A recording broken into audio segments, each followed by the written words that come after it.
amis téléspectateurs, salam alaikum, rahba bikoum. Content de vous retrouver. Nous allons aujourd'hui parler d'une notion, je dirais vraiment guénonienne, puisque René Guénon revient beaucoup sur cette notion dans ses écrits. C'est le rapport microcosme-macrocosme, c'est-à-dire personnel et collectif, intérieur, extérieur, etc.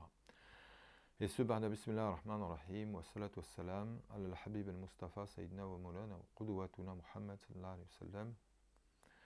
Alors, ces deux perspectives macrocosmiques et microcosmiques, on peut les décrire de différentes façons, c'est-à-dire historique et initiatique.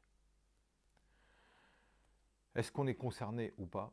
C'est-à-dire, en quoi je suis concerné dans ce qui se passe et en quoi tout doit se rapporter à moi. Pour vous donner un exemple, c'est la différence par exemple qui a fait qu'à une époque on a vu la Terre plate et à une autre époque la Terre ronde. Parce que quand on la regarde de l'œil de l'humain sur Terre, la Terre est plate. Donc là on a une vision qui est centrée sur l'homme. Quand la Terre est ronde, c'est qu'on la voit à distance, c'est ce qu'on va appeler l'héliocentrisme, c'est-à-dire le symbolisme solaire, vu du Soleil. Les autres planètes sont rondes, effectivement. Et pourtant, le point de vue qui va voir la Terre plate est beaucoup plus important parce qu'en fait là, ce n'est plus un point de vue périphérique et loin de nous qui va être privilégié, mais notre point de vue, nous, en tant qu'humains. Eh bien, dans notre rapport au texte, dans notre rapport au Coran ou à d'autres textes sacrés, mais aussi aux événements de la vie.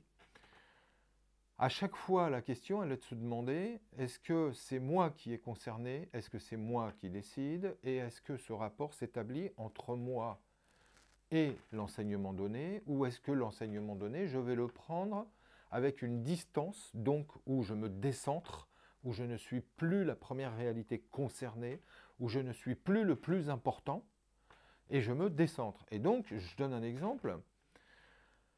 Je prends par exemple les histoires des prophètes dans le Coran. Hein, on va nous parler de l'histoire de la vie de Joseph, de Jonas, du prophète Mohammed, du Christ, de Moïse, d'Adam, de Noé, etc., etc., etc. Alors, qu'est-ce qui se passe? Soit je les prends comme des histoires situées dans le temps et dans l'espace. Et à ce moment-là, des histoires comme ça, il y en a des milliers. Toute la mythologie grecque est remplie de ça.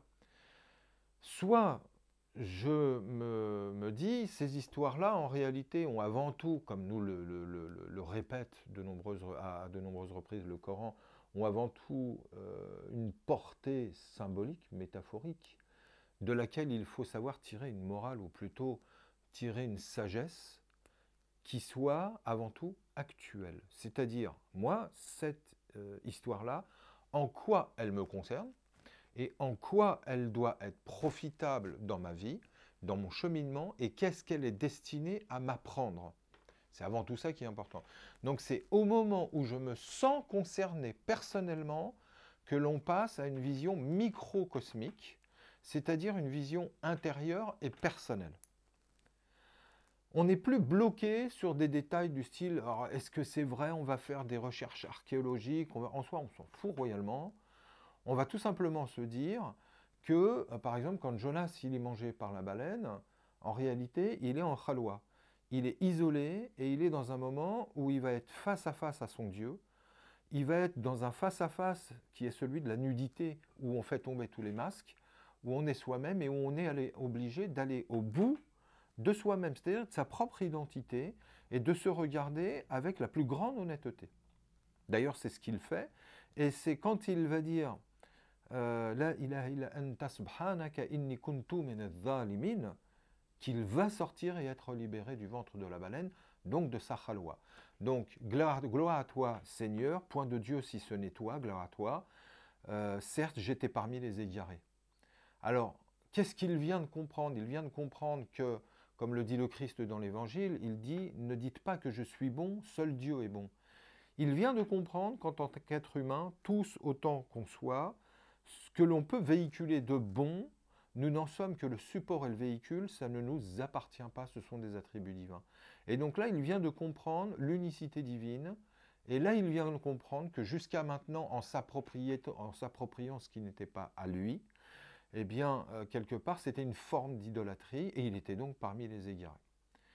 Et aujourd'hui, nous, on est dans le même cas. C'est-à-dire que d'aller faire des recherches archéologiques pour savoir est-ce qu'on pourrait retrouver un squelette de baleine, ou est-ce que, à quel endroit il aurait bien pu, etc. Encore une fois, je le répète de façon assez triviale, on s'en fout royalement parce que c'est le dernier de nos soucis.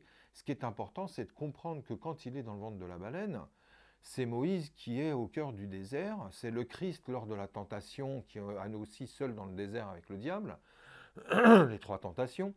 C'est Jonas qui est rejeté de la ville et qui est tout seul. C'est Joseph au fond de son puits. C'est le prophète qui est dans le fossé pendant 2 ans et rejeté de tout le monde. En réalité, c'est une étape qu'on va pouvoir appeler la chute aux enfers dans les étapes initiatiques qui correspondent à celle du dépouillement des métaux, c'est-à-dire à celle où on va purifier l'intérieur en le brûlant, parce que c'est par la douleur malheureusement et par la blessure que Dieu s'adresse à nous, donc il faut aller au fond de cette blessure. Et ce qui est important, c'est nous, dans notre vie, de bien identifier qu'est-ce que notre baleine. Notre baleine, ça peut être une déception amoureuse, ça peut être une prise de conscience de l'indigence réelle de notre nature, ça peut être un recul pris par rapport à une carrière professionnelle qu'on a trop privilégiée au détriment de notre famille et le reste. Ça peut être mille et une choses qui tout d'un coup vont constituer un petit peu comme un tonnerre dans notre vie, comme une tornade qui va tout ravager et devant laquelle on va se retrouver comme un être complètement détruit, de chute, qui va renaître de ses cendres et qui va trouver à ce moment-là une voie ascendante qui là sera réelle et qui l'empruntera en vérité. Donc, à quoi ça mène cette notion-là? Ça mène au fait de se dire, par exemple, que quand j'ai une question à résoudre, est-ce que je vais faire appel à quelqu'un et demander l'avis de quelqu'un ou de mon parti ou d'un groupe ou d'une mouvance ou est-ce que je vais aller chercher la solution en moi?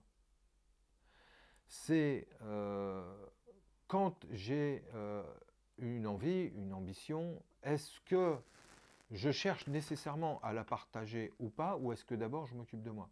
Avant de m'occuper des autres, est-ce que je m'occupe de moi?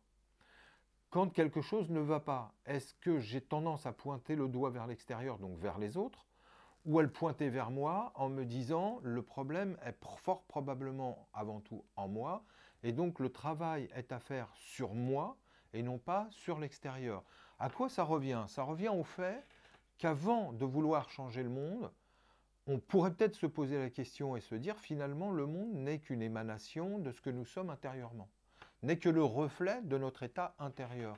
Donc avant de changer l'extérieur, il faut à nouveau changer l'intérieur, et à nouveau on passe d'une vision macrocosmique qui est extérieure à une vision microcosmique dans laquelle on se sent toujours concerné au premier chapitre.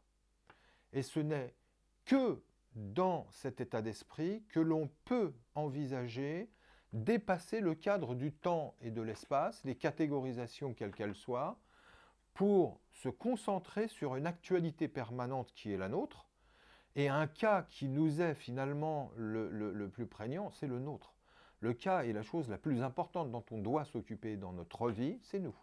Personne ne pourra s'occuper de nous mieux que nous, mais j'irai même plus loin, et c'est ce qui fait le propre même d'une voie spirituelle, c'est qu'avec Dieu, on est toujours tout seul, et que ce cheminement, si on ne le fait pas nous-mêmes, personne, et je dis bien personne, ne pourra le faire à notre place. Donc toujours garder, toujours cette attitude dans laquelle on se sent toujours concerné au premier titre. Là, on peut espérer entrer dans une démarche qui soit d'ordre initiatique. Jusque-là, on est éventuellement dans une démarche religieuse, morale, philosophique, éthique, historique, tout ce qu'on veut, mais pas initiatique.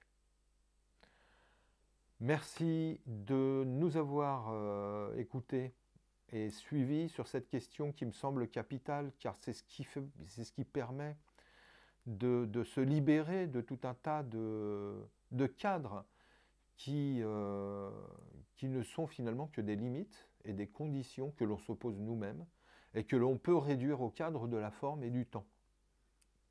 Donc toujours savoir prendre les choses pour être hors du temps, il faut les réactualiser pour son propre cas, et hors de la forme, il faut toujours savoir se dire que au-delà de la forme, c'est avant tout quelque chose qui est évoqué, suggéré, qui est le fond, et c'est ça qui est important, et savoir que ce fond dans notre propre vie peut prendre appui sur une autre forme que celle donnée en exemple dans les écrits sacrés par exemple, c'est le cas de la baleine dont je parlais tout à l'heure. Aujourd'hui, moi, ma baleine peut prendre mille et une formes. Le puits dans lequel est jeté Joseph peut être le désarroi créé par une situation qui finalement va tellement m'écrouler qu'elle va me pousser, pas au désespoir, mais dans une situation où finalement je vais bien être obligé de me voir tel que je suis face à moi-même et d'assumer l'indigence de ma condition.